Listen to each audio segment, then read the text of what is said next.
les hostilités dans la région de Donetsk ont atteint un nouveau niveau de violence, marquant l'une des phases les plus intenses du conflit ces derniers mois. Alors que l'attention internationale s'est souvent focalisée sur les incursions ukrainiennes en territoire russe, notamment dans la région de Koursk, la Russie a intensifié ses offensives sur le front est de l'Ukraine. Cette avancée méthodique vise à affaiblir les capacités logistiques de l'armée ukrainienne en s'emparant de localités stratégiques. Les forces russes ont récemment revendiqué la prise de plusieurs de ces localités, dont la ville de New York, un nœud logistique crucial pour l'Ukraine.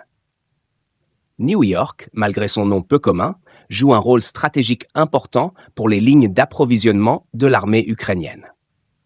Sa capture par les forces russes illustre la volonté de Moscou de consolider son contrôle sur la région de Donetsk. À proximité, la ville de Pokrovsk, un autre point clé pour Kiev, semble être la prochaine cible des forces russes, qui continuent de progresser malgré des pertes importantes. Face à cette avancée, l'administration ukrainienne a ordonné l'évacuation forcée des familles avec enfants de Pokrovsk. Avec plus de 50 000 habitants, cette ville est désormais en première ligne des combats, rendant la situation humanitaire de plus en plus critique.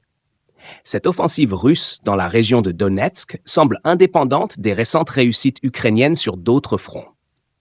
Kiev espérait que ces opérations sur le territoire russe obligeraient Moscou à redéployer une partie de ses troupes de Donetsk pour défendre d'autres zones. Pourtant, le Kremlin semble avoir choisi de maintenir la pression dans l'est de l'Ukraine, tout en absorbant les contre-attaques sur d'autres fronts, poursuivant ainsi une stratégie implacable visant à sécuriser des positions vitales dans la région.